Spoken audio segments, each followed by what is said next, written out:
The Dorkening and all affiliated shows are not intended for anyone under the age of 18. The following may contain discussions or scenes that have adult situations, graphic violence, nudity, strong sexual content, and graphic language. This show is intended for mature audiences only. Viewer discretion is advised.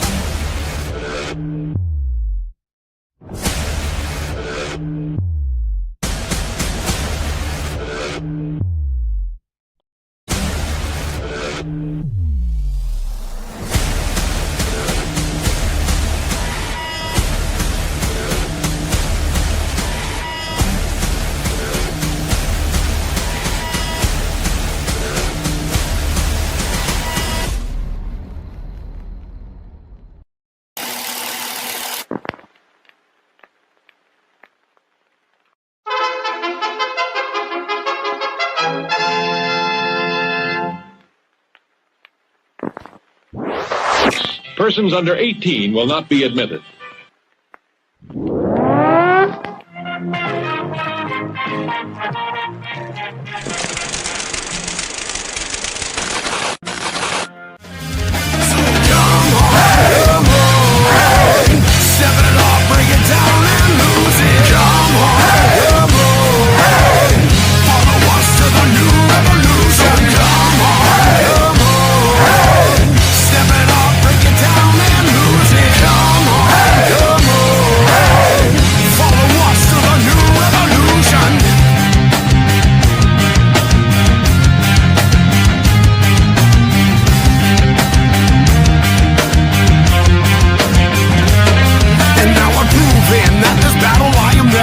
I'm choosing to ignore the cuts and bumps and bruises. I'm cruising through these haters, leave them looking stupid. They foolish if they think they'll ever hear my conclusion. I'm through with all these my promise and their excuses. I'm bruising eagles left and right every time I do this. I'm shooting for the top, no I'll never settle where you did. The future's in my hands, my grip will never lose it. My crew is ready to obtain the absolution, removing any doubt that we was ever fooling.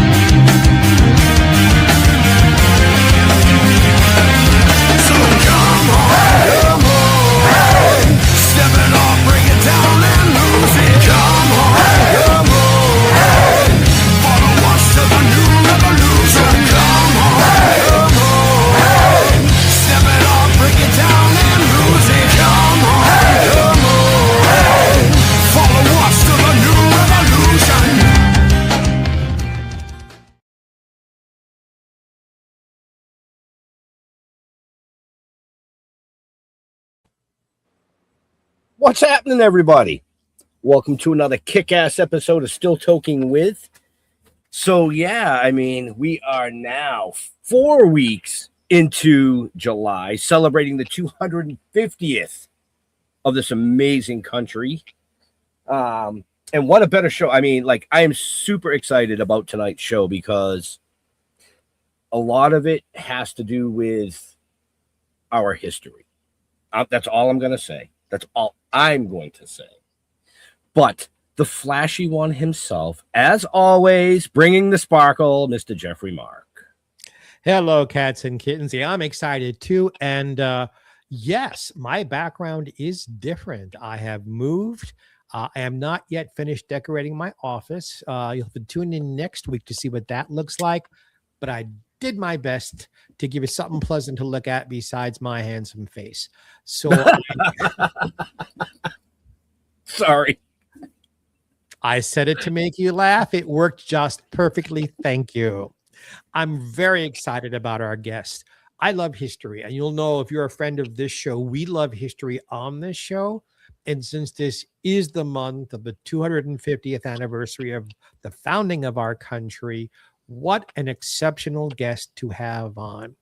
This is a man who has experiences we're going to go into, but part of his history is part of our history because he had an uncle who lost his life at Gettysburg during the Civil War. And he found letters his uncle wrote. And all I'm going to say about that is he took those letters and used them to find some healing for himself. And I'm very happy and proud, another Ben, to introduce to you the author of a wonderful book, Mr. Benjamin Buckley. Well, thank you. Thanks very much. That was a really good introduction, Jeff. It's nice to be here. Yeah. Well, first of all, I'm going to say I already love our guest because, I share a name with him. But not only do I share a name, our last names both start with B. So the kicker would be, just out of curiosity, what's your middle name start with? K. Are you fucking kidding me? No. No. No, K. Wow. His middle name, all right. His middle name is Kendrick. That's right. I know. Come on, you're taking all the fun out of the show. So what is your middle name, Ben? My middle name is Neeland, and it's Kneeland. No kidding. And you're from California, right? No, actually, I'm from Plymouth. Jeffrey is from California. Oh, okay. Because I was born in California. Where? Yeah. Berkeley. Yeah, I'm in Southern California. I'm in Palm Springs. Okay. So now I really love our guest. Well, thanks. You Yeah. know, the only thing that could make this even. the only thing that could even make it even better is if he was the third. No. Well, I am in a way. I just don't have the letters there. The three I got Roman you. numerals. Okay. Yeah. But I do have Benjamin's been passed down from generation to generation. Yes. It is. It's a generational name. Yeah. So I actually, got it from my dad, who got it from his dad, and I actually passed it on. I have a son who's the fourth. Oh, really? Yeah. Okay. Yeah, it's an interesting name, isn't it? It's those two. I guess it all comes from the two brothers, Ben and Joseph, Benjamin and Joseph. Yep. Out of the Bible. So Way back in history, folks. yeah. And speaking of way back in history, like Mr. Jeffrey Mark said, this amazing gentleman had a great uncle who lost his life in the Battle of Gettysburg. Civil War. American history. What a better way to celebrate the 250th anniversary than just chat about some stuff like this. Mr. Mark, I know you're itching. Go. No, I'm curious. So there's these letters. How did you come across finding letters that an ancestor wrote? Well, I had heard stories passed down about the Civil War because my great grandfather fought in the Civil War, and the man in this book was his brother. He was about 1 year older than my great grandfather, and there was 7 men that came out of that family that all fought in the Civil War. They were from Talbot County, Georgia. And they all were Confederates. Anyway, I didn't know the letters existed. I had the little photograph of Chris. My mother had passed that down to me. And my mother's a pretty interesting person. My father too. But I wanted to write a book about what I had discovered. It was about 10 years ago. And that was about my encounter that I had no idea. I had, you don't know what you don't know. And so I was in my 60s and I discovered that this abuser that I had that raped me when I was a young kid, about 6. He worked for the CIA, and it was all kind of a chance thing. I never knew who this man was.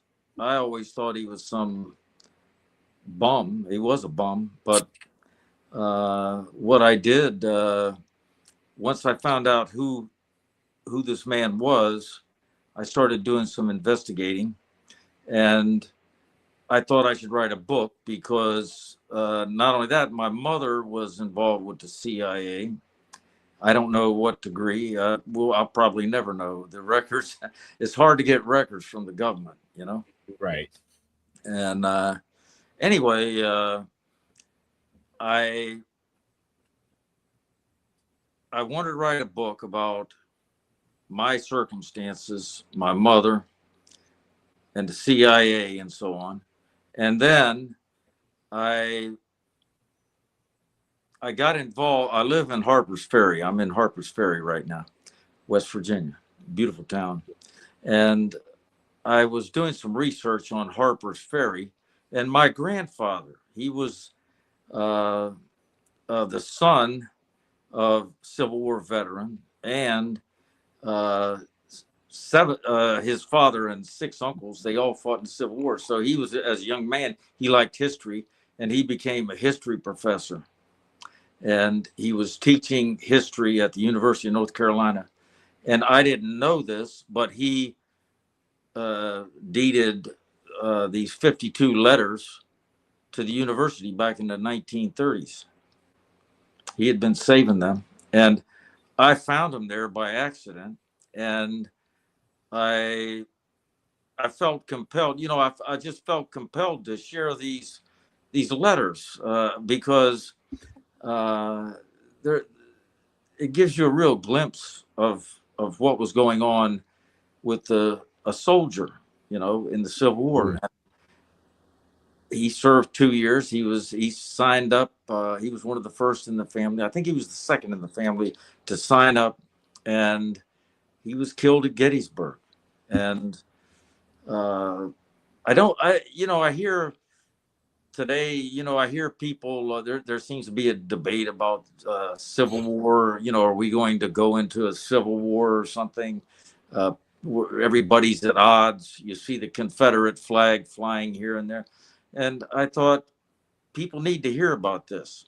I felt compelled to tell people about this, and also about what happened to me. I thought, I lived for so long not understanding how my life evolved. Then when I found out, I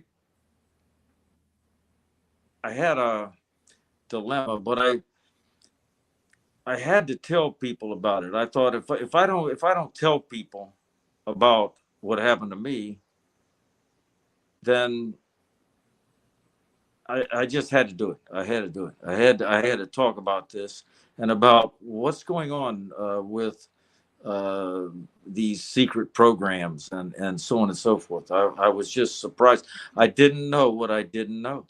Benjamin, can we get into that a little bit? Because I know there is mm-hmm. this MKUltra thing that was going on, but I don't quite understand. How did someone get access to you to molest you? Well, I don't know. I don't know exactly, but the man that did this, he was a high-ranking official in the CIA, and I probably never even heard of the CIA until I was a teenager, and I never gave it much thought. And I didn't even know that my family and members of my family worked with and for the CIA. I didn't know that. Well, they're not supposed to tell, I guess. Right. But they did. And I'm sorry. You asked me about the perpetrator. Yeah, the perpetrator. I started reading about the CIA. I learned about MKUltra. I learned about Operation Paperclip. I learned about the Monarch program, Benjamin, what are these? You're mentioning names, but what are they? Okay, MKUltra. I'm not certain exactly where the name came from. It may have come from the German program.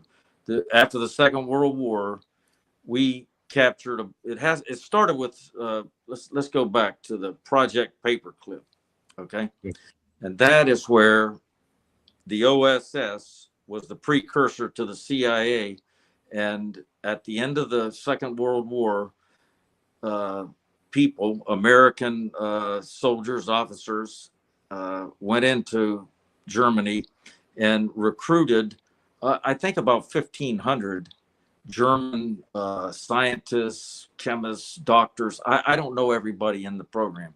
And many of these people were brought back to the United States. So that was Project Paperclip. And all of the studying, as a lot of people have heard of Werner von Braun, you know, the rocket scientist.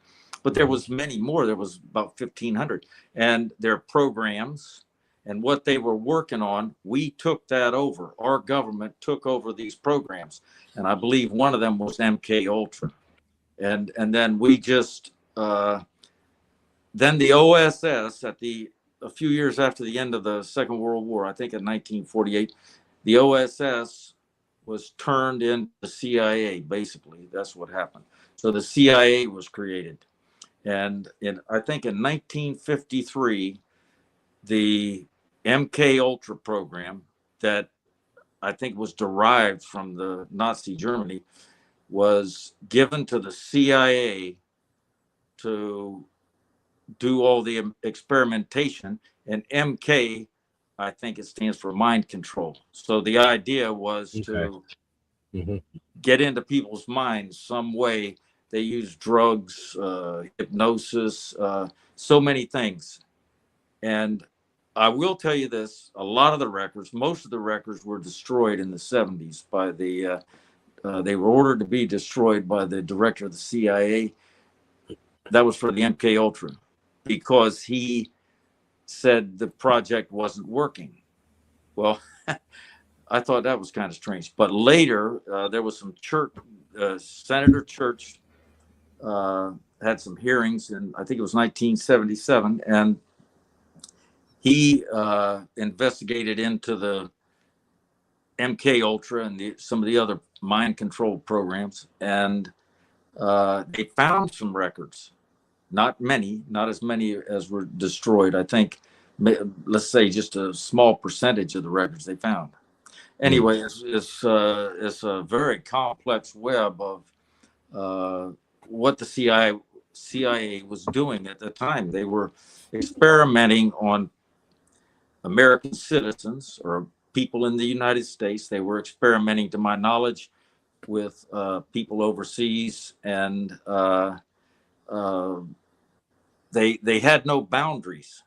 Okay, so they were using sex, drugs. Okay, so you're answering the question I was about to ask. Do you believe the person who I hope is frying in hell someplace, who did this to you, it was done as part of this experimentation, or was this just some guy who was a perv who liked children? Well, I don't know. I don't know. The man is dead. He was in the Second World War, and he had a PhD, I believe. Anyway, his organization was doing things, from what I understand, to children and adults without their knowledge or consent, doing experiments to see if they could control the mind of people. Now, maybe he learned this stuff where he worked, because the CIA was given the task of handling the MKUltra program. So he could have learned this there, and then he was out on his own doing these things. I don't know.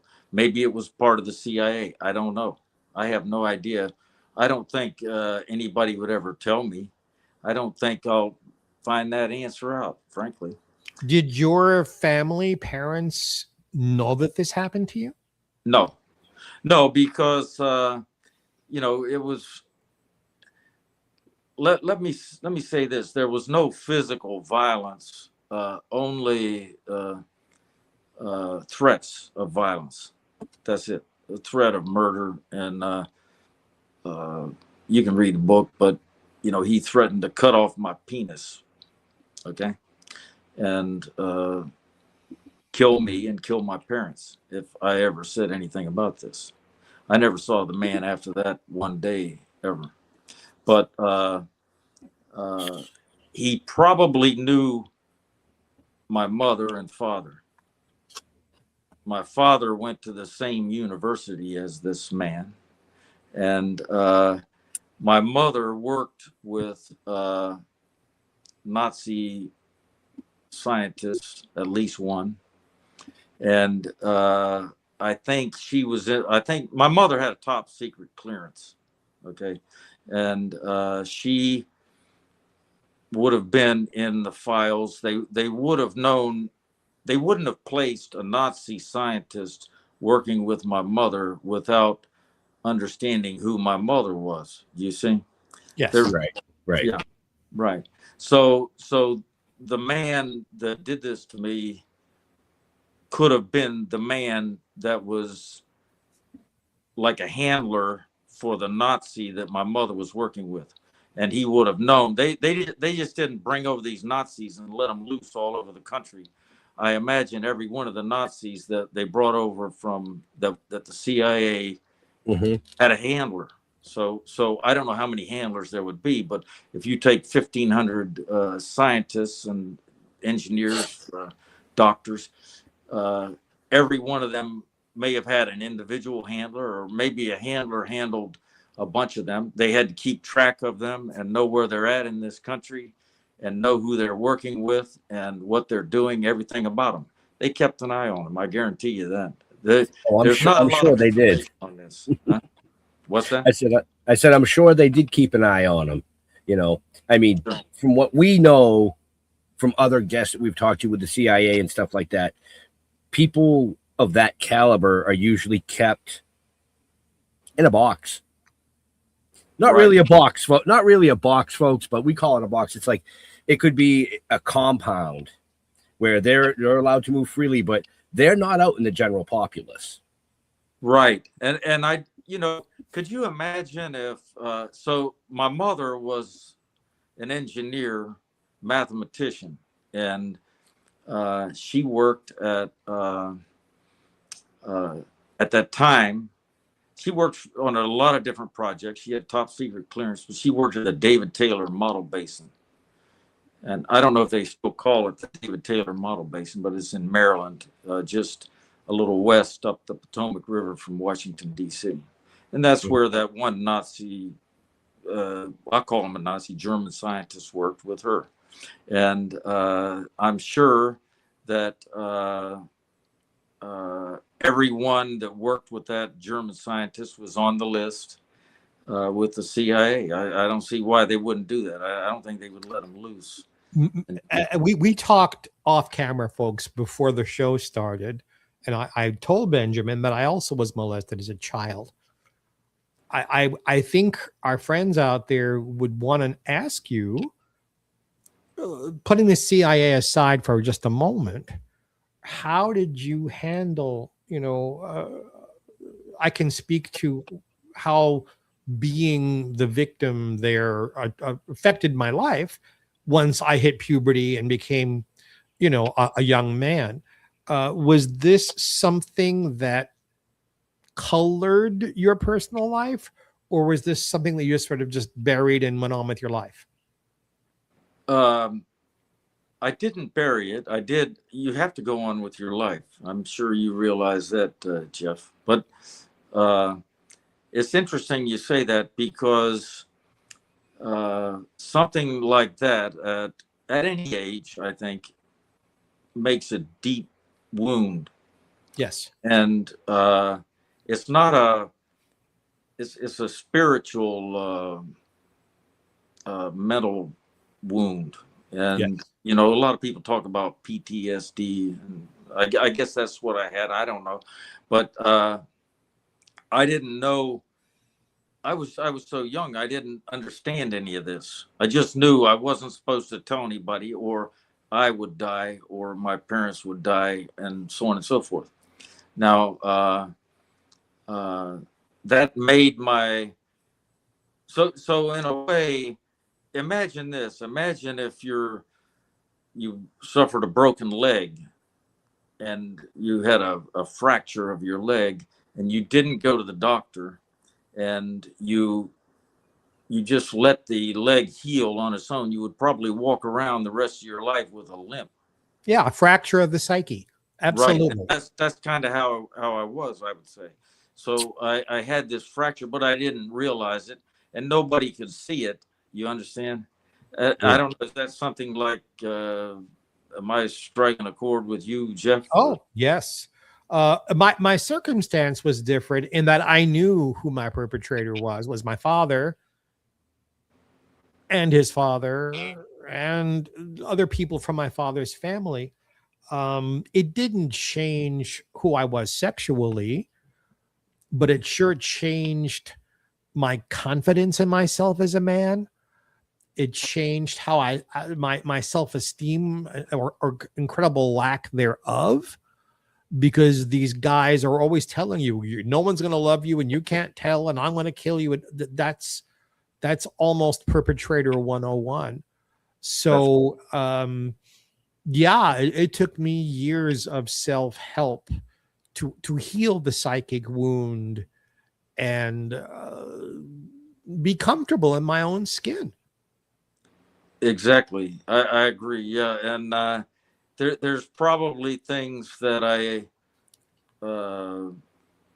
think and do and feel today that are still related to that. I wouldn't even know the difference. I mean, practically, this happened to me when I was about 6 years old. So I'm 72 now. And let me ask you, Jeff, I mean, Sure. Doesn't it, I don't know any other life. This is the life that I know, of what happened. And I'm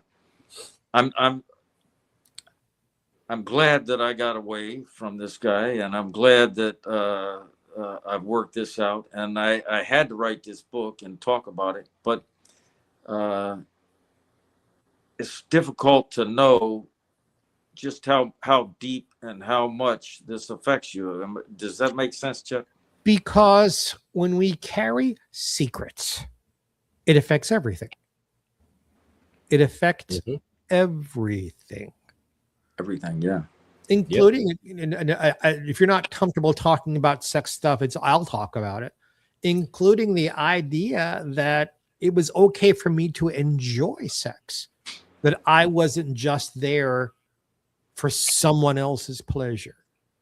I was 30 or something before I went, wait a minute, I'm half of the equation here. I'm supposed to have fun. Yeah, that's right.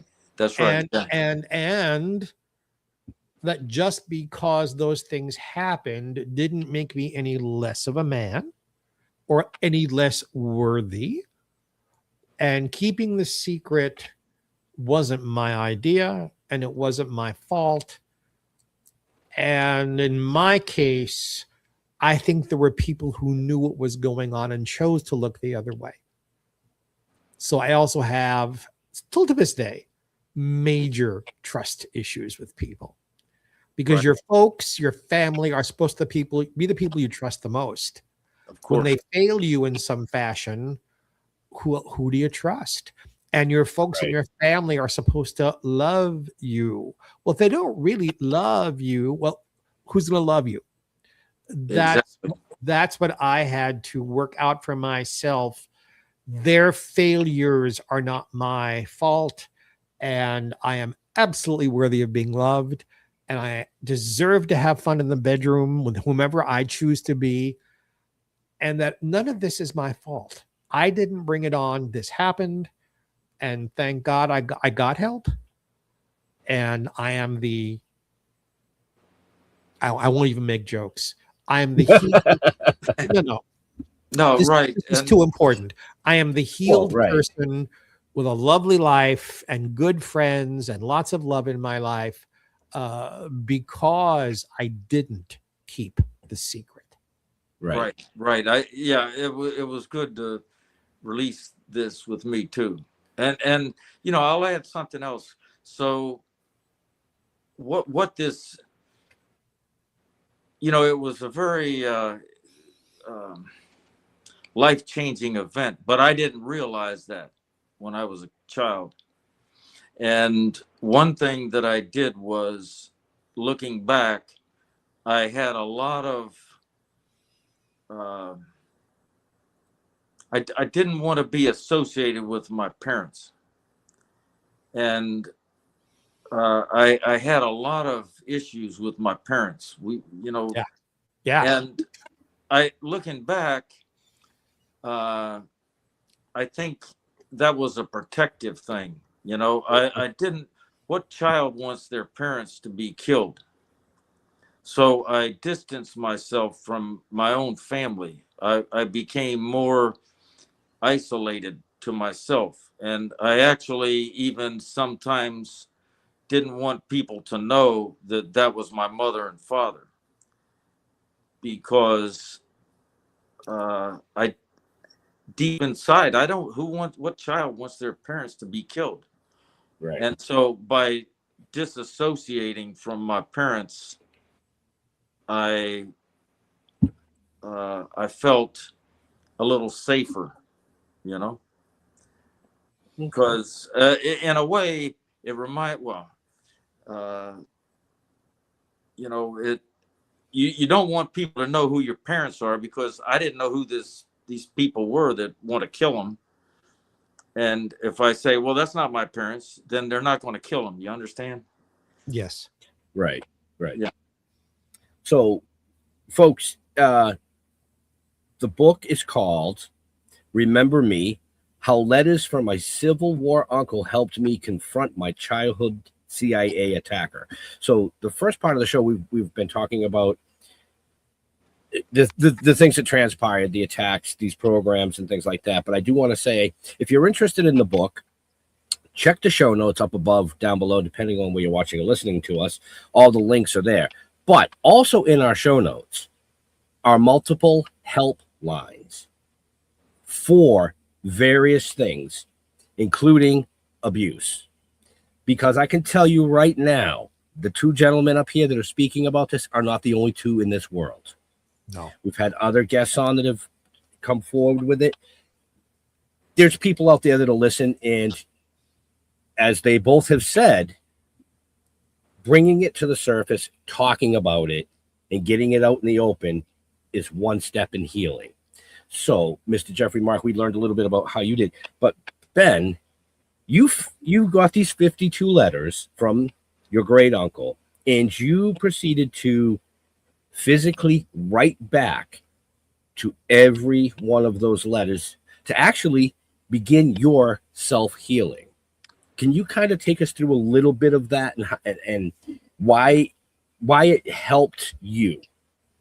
I will. Yeah, that's a good thing. I want to, there's something you said. You said a lot of people in the world have been abused, raped, so on and so forth.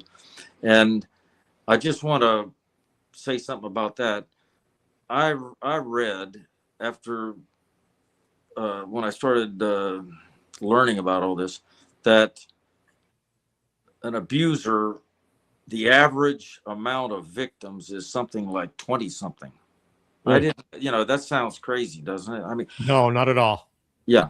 So this man that got me, he may have had, I would think he would have some other victims out there, but a lot of people are frightened to, they're still frightened to come forward. And that's why there's not, and that's why people should come forward, So, and that's a good point. And I'm glad you have those lines. You say you have some lines here people can call. So the letters, what happened, I found the letters at the University of North Carolina, and there was no answers. They were the letters that Chris Kendrick wrote, and he served in the front line. He was part of the Army of Northern Virginia. And his unit served on the front line. But no, I didn't have the letters that were written back to him.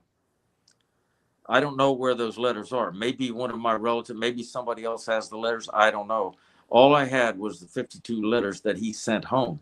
Mm-hmm. So I thought, well, I've got to publish these letters. We got to put these letters out there. And I want to tell I was already wanting to tell this story, what happened to me. So I thought, I'll answer the letters since we don't have the answers. And so each letter that he wrote home, I answer it to him. And then I tell my story in these return letters. Okay. So I guess there's 52 letters from me, you see? Right. Okay. And so did you tell Uncle Chris what happened to you? That's right. Yes. That's it. Yes. And you know, he was a young man. He was only 22 when he was killed at Gettysburg. And, you know, the first national cemetery is at Gettysburg. That's where President Lincoln gave the Gettysburg Address. And there's Union soldiers buried at that national cemetery in Gettysburg.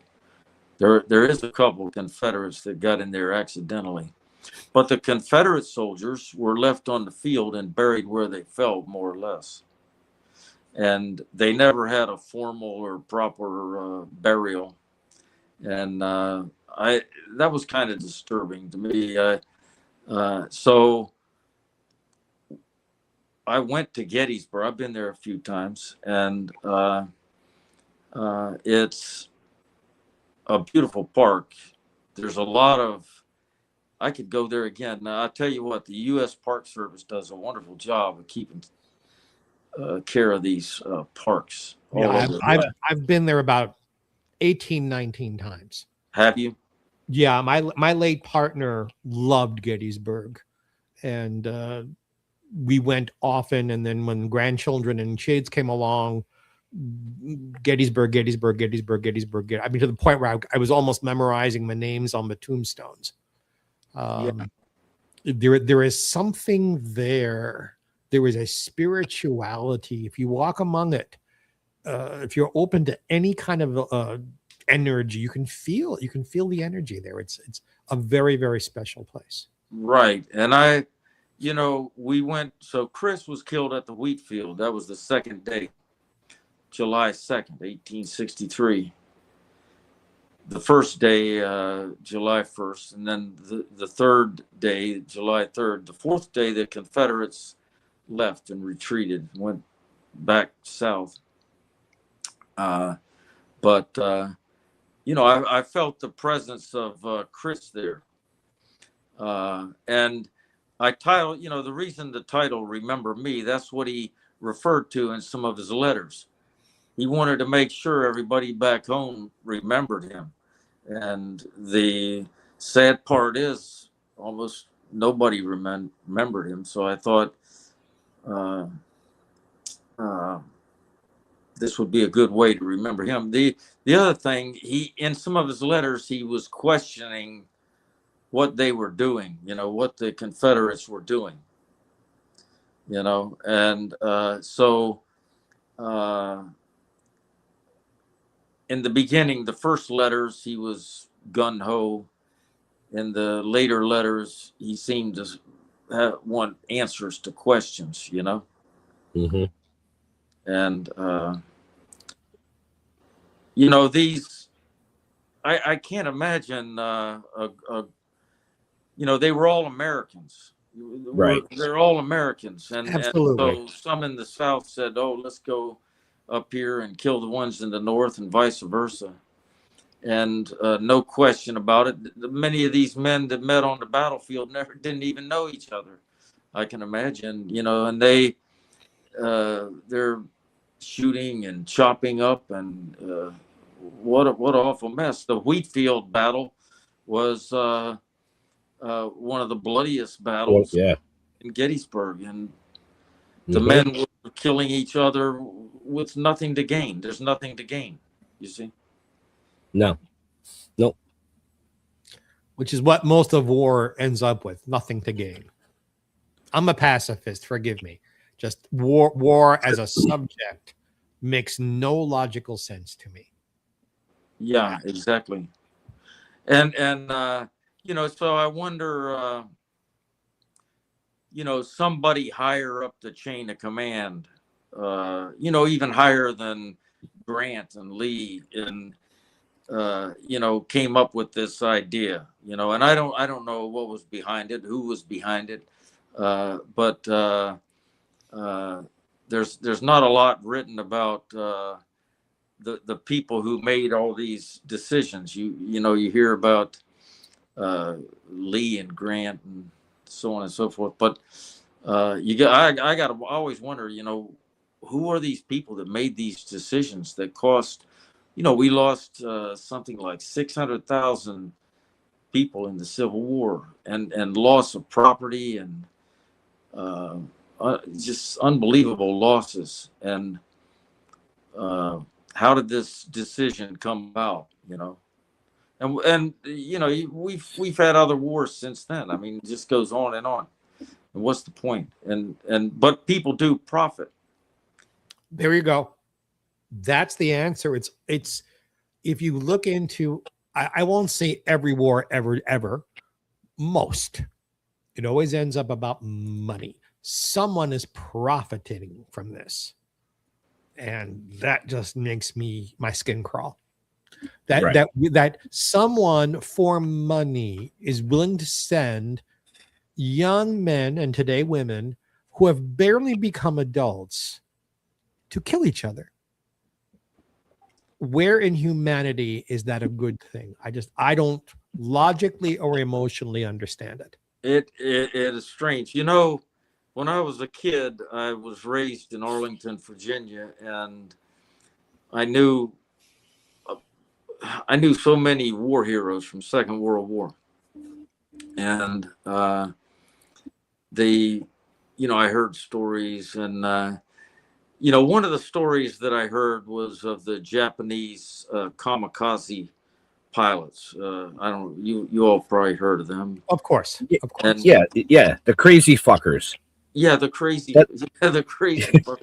So you got to wonder. Okay, so these young Japanese men were somehow trained to go into these planes and end their life, and they were going, they're going to be like heroes, much like the Islamic guys that are going, the jihadists or whatever, and they're gonna have 72 virgins, and the Japanese guys are going to be honored. And then I always thought, well, United States, well, we're different.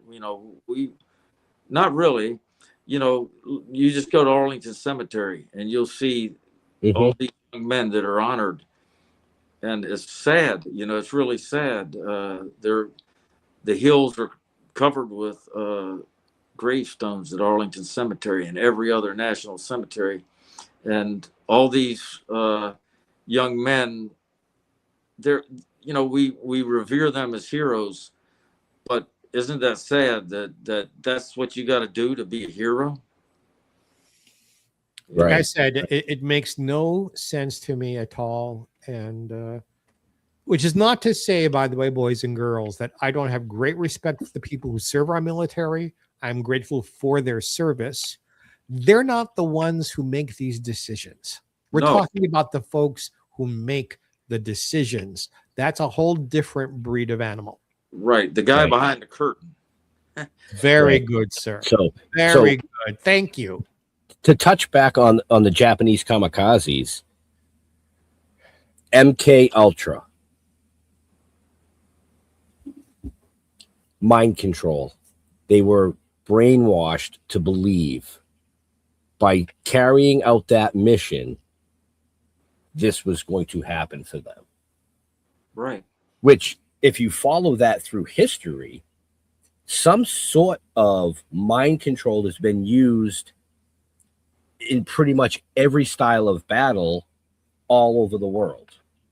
Exactly. Yes, that's right. And so they wanted to perfect it and make it easier to control people's minds. I mean, right. Mind control can be subtle. And,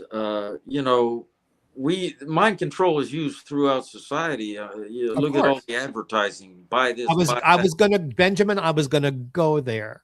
Yep. Controlling people's minds to spend money on products they don't need by making them think they must have it. Right. Exactly. Right. And I read a lot about Edward Bernays. You know, he was nephew of Sigmund Freud, I believe, and he used psychology to sell things, including war, I believe. Yeah. One of the things I learned in a class in college, which shocked me, first of all, that it was a female doctor professor speaking this, but also the concept. She said, look at any advertisement for, and I won't use the name of the product because I don't want us to get a cola drink product. Right. She said, look at any of the ad campaigns back when print was a big deal. If you look very carefully, they have subtly insinuated in the ice men and women having sex. Oh, really? That your subconscious mind sees it and wants the product. Right. Right. That's right. Yeah. I say it all the time. All the time. You do not have to throw it in someone's face, because as a human populace, as we read something or if we look at something subconsciously, we're picking up on the hidden detail in it, and that sparks something. It does. Yes. You know, I use it in our comic book writings, because myself and my other business partner have a novel series and a comic book. We use companies to fund that, and subconsciously, as you read through it, on the T-shirt is a company. That's right. Or on the building is a company. Exactly. Or a product. Right. It's called product placement. Yes. You know, product. Yep. Exactly. Product placement. You know, you're watching your favorite TV show, and they pick up a can of cola. Right. Then, you know, oh, well, you know, he's drinking it, so I've got to have it. It's subconsciously, as a populace, that's how we are. That's why we're wired. If you look at classic old TV and films, right, the brand name is always blocked out. So you can't, I mean, if you know the product's signage a little bit, you can kind of, oh, it's that product. Yeah, right. But they used to purposely block it out, because unless they paid for the spot. It used to be illegal to do that. Oh, it used to be. Not anymore. Now you can do whatever the hell you want. Really? So the products probably pay for that. Oh, look at any film. Look at Spider-Man. He's flying through New York, and there are billboards, and every single one of those things is paid for. Yeah. Right. Papa John's Pizza. Yeah. Exactly. Right. Sorry, I couldn't resist it. No, it's absolutely true. But you know, so to get back to you folks again, if you want to order the book, or if you want to know more about Benjamin Buckley and his journey, check the show notes up above, down below, depending on where you're watching or listening to us. It's all there. And I am going to strongly suggest that you pick up this book, because it has a twofold. Not only will you experience some letters that were written over 162 years ago, you're going to experience one man's journey of self-healing from abuse. Twofold. Thank you. Yeah. There's not a lot of books like that out there. Benjamin, was there one letter specifically that kind of turned the key to open a door for your head? Well, you know, one of the, maybe it was the next to the last letter that Chris wrote. He you know, he's been raised in a Christian home, so the golden rule, I guess, was prevalent, and he's questioning, is it bad to kill these Yankees? And then he rationalizes something to the effect that they're trespassers, and they're usurping the rights of the southern states and so on and so forth. And so he rationalizes that he should cut them down like wheat before the scythe. And I thought, that's how he died. You know, he died in the wheat field. He got cut down in the wheat field. And he is so eerie because he almost, in a way, predicts his own demise. Right. You know, and that really held. You know, I think about that often. You know, and you know, I read other accounts that other people wrote about the wheat field. One of them was George Hillier's account. He was in the 9th Regiment from Georgia with Chris. He became the captain at the end of the day because all the other captains were killed. And it's hard to get his account, but one of the interesting things is the Wheatfield battle was fought at the end of the day on the 2nd of July, and dark came quickly, and there's woods around the wheat field. And I guess the soldiers camped out in the woods, the Confederates on one woods and Yankees in the other. And one of the Confederate soldiers started singing in the night. It must have been a hot day, and I can imagine summer. And he started singing gospel music, and everybody could hear it, you know, including the Yankees. He was Confederate, and he was singing, and the Yankees could hear it. And after he got finished singing this gospel song for everyone to hear, everybody clapped, even the Yankees and Confederates. So these men had a lot in common. It's, you know, what a tragedy. We were not a huge country yet. We didn't have that many people. We hadn't pushed west yet. So really, you know, we're talking about what, 19 or 20 states altogether at that point, and brother against brother. Yeah, pretty much.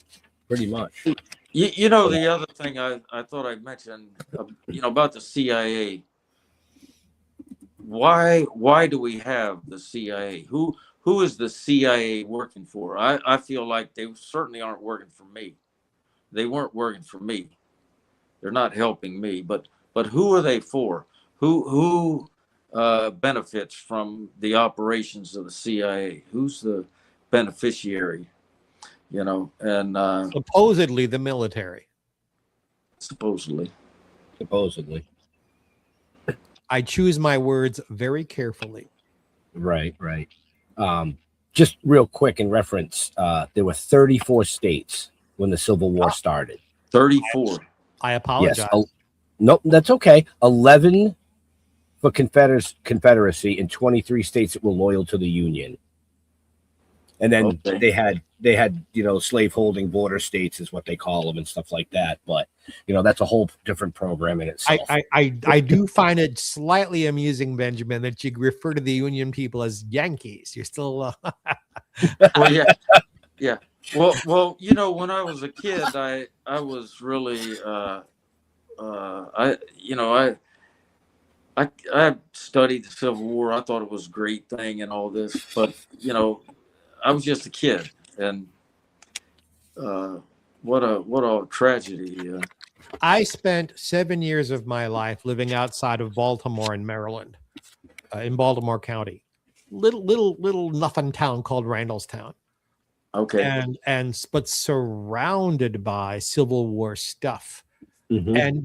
And what, even in the 1960s and early 70s, the prevailing angers and mixed emotions of people, because Maryland was kind of like right in the center of around all of that. Well, Maryland was a slave state, but they didn't secede, and so was Delaware.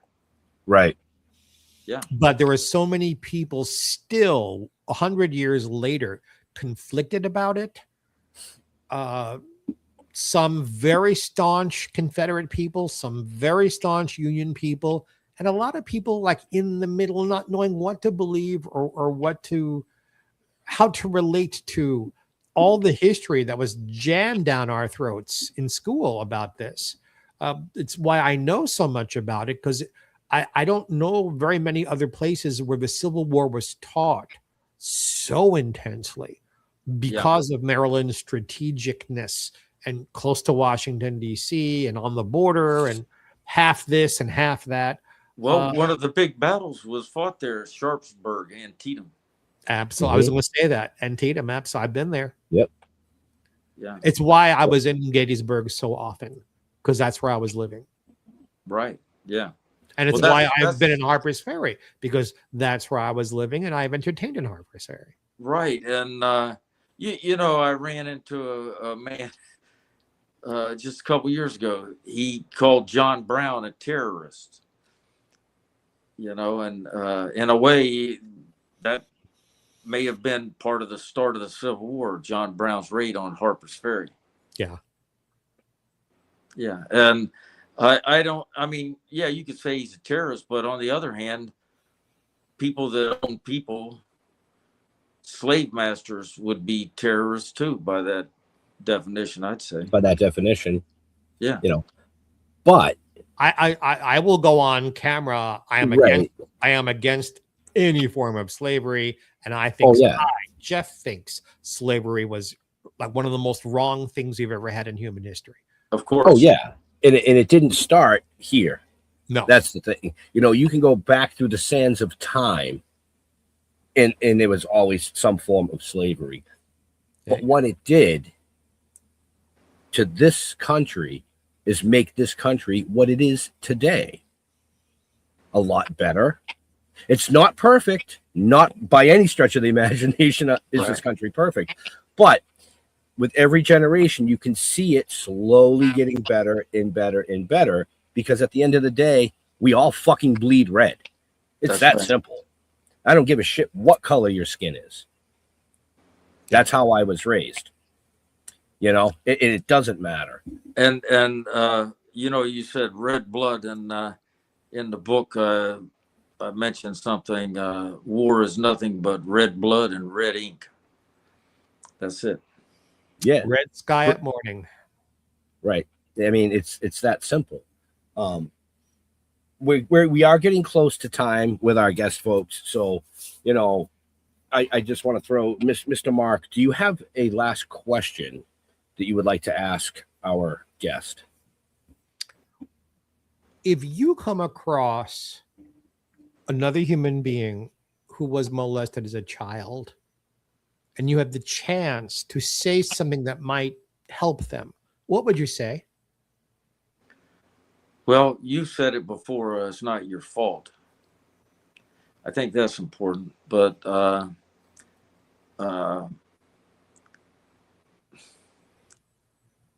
yeah, it's not your fault. There's nothing that you did, and I think that's probably the most important thing, Jeff. I agree. Yeah, and I didn't mean to put you on the spot. I was just giving No, that's a great question. I mean, like I said before, if the populace thinks that these two gentlemen are the only ones in the world, then they're fucking brainwashed. They live under a rock.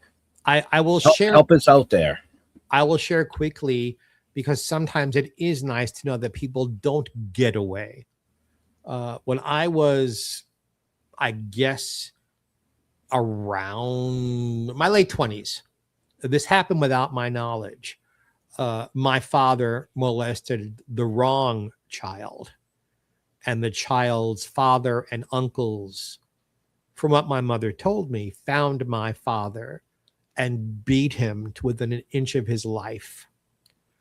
And when she finally told me that about 10 years later, unfortunately, my answer was, cool. Yeah. Sometimes karma is beautiful. Right. Karma will always come back to bite you in the ass. Right.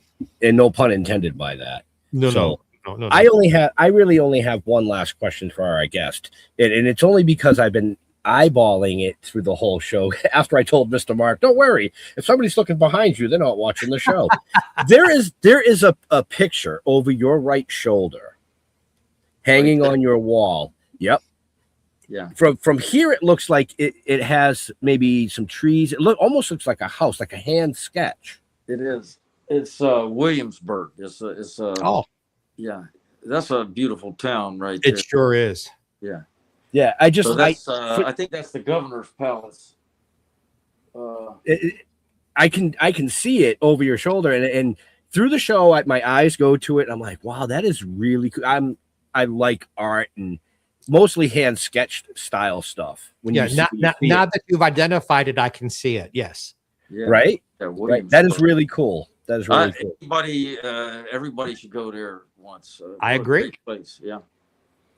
No, absolutely. And Harper's Ferry. I think all these places of American history. Yeah. If one has the time and the money and the ability, we should visit these places. Maybe not to necessarily honor all of them, but to take in the history. Take it in, absorb it, and know That's it right. and see it, that it's right. real, it happened, and I think it's good for the soul. Right. And I really, especially Harper's Ferry, I think it's one of the most important small towns historically in our country. I agree. Maybe the most. And it has, you wouldn't believe people come from around the world to go to Harper's Ferry. I see them every week. I believe you. Their languages when they're walking around. Right. I'm curious. I mean, is Harper's Ferry today much like it was 50 years ago?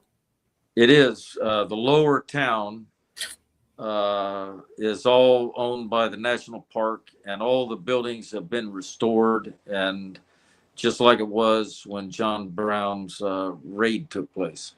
The armory's gone. That was burnt by the Confederates, I believe. But yeah, I wasn't around for that. I'm just curious if it looks the same as my memory of it from when I was a young guy. Yeah, I'm sure it does. It's kind of like Williamsburg, smaller, Yeah. So, folks, go to these places, and also, folks, buy this man's book. Absolutely, 100%. Yeah. I want to say, as we push through the month of July and we celebrate the 250th birthday of America, I'm from Plymouth, Massachusetts, south of Boston, where 251 years ago, Paul Revere took that ride. That's right. Then we fast forward ahead to our guest tonight a little bit. And 162 years ago, we're talking about the Civil War. Our history has such an amazing our history. Yeah. Our country has such an amazing history that you got to remember it. Teach the younger ones about it. Right. Don't let them just sit there on their phone and watch fucking YouTube. Yeah. Teach them about American history. Right. Take your kids to these towns, these parks. Right. Yeah. Take them to, Paul Revere's statue and explain. Take them to Gettysburg, and I say Gettysburg because I love history. I love military history. I'm very big into military history, and Gettysburg was the bloodiest of all battles. Take them to Salem. That's on record. That's on record. Let's put it that way. I know there was a couple others that were pretty bad. Yes. But they never made it to the record, and they never made it into the history books, unfortunately. So we want to thank our amazing guest for taking time out of his schedule to talk about his book, things that have happened, his self-healing. Check the show notes. His links are there. One of the things at the end of the show, Ben, is are you active on social media? And if you are, where do you like to interact with people? Like Facebook or Instagram, or do you just stay away from all of that together? Well, yeah, I kind of, You know what? I'm not that good and versed in that. I've gotten the computer down pretty good, but I'm not. You know, I really don't understand all that, and I'm trying to learn it. Okay, so Right. So, with that being said, folks, just check the show notes. There's links there to what we could find about this amazing gentleman, and there are links there to his novel. So, go fucking buy it. That's all I'm gonna say. That's Yeah. it. thanks That's a it. lot. I'm dropping the F-bomb right there. Just buy it. Yeah. You know, Mr. Jeffrey Mark, where can people find you? Those of you who are watching, Jeffrey Mark, as my name is spelled down there below on my right or your left, however you're looking at it, or GeoffreyMark. I'm there on Facebook, Jeffrey Mark Showbiz on Instagram. And say, if you had a good time, and how could you not have a good time? This was a great episode of our show. Ben and I do another show together. It is a music show. My hat keeps falling off my head, called GPE. Jeffrey Mark Plays Ella. And every Sunday we release an episode where I play Ella Fitzgerald's music on a theme and give you insider stories about the music and the songs and the albums. And of course, Miss Ella, and Ben is my wonderful producer for that. So if you liked this, go look at that. It's available on all the same channels and platforms and networks, wherever you're getting this. And we are all around the world. You can get that as well. Well, that's great. Thanks a Thank lot. you. So, like Jeffrey Mark said, you know what he said. You know, I What want I to say Listen. because now I am looking behind people. I'm wondering if the Emmy would look better if you turned her towards the camera. Emmy has a broken wing. That's why, that's why she's facing the way she's facing. So you can't The see one winged angel. I know. Look, it was a long time ago, and I've moved too many times. What can I tell you? It's all good. It's all good. So, in all seriousness, folks, we want to thank Benjamin for coming out here, telling Yes. his story, talking about the book. Hopefully, you enjoyed the show, because I certainly did. I absolutely did, because Me too. I love the history of this country, and well, I love history in general. But as far as us, just go to stilltoking.com. You can find everything you want to know about the novels, the comic books, the TV series, the animation, this amazing show, 7 seasons of it there. Also on our YouTube channel. Like it, subscribe, Still Toking Productions. To all our veterans and first responders, we want to thank you for doing what you do, so people like us can come up here and do what we do. Absolutely. Stay safe. We'll see you next week. We're out of here. God bless and have a happy. Thank you, guys.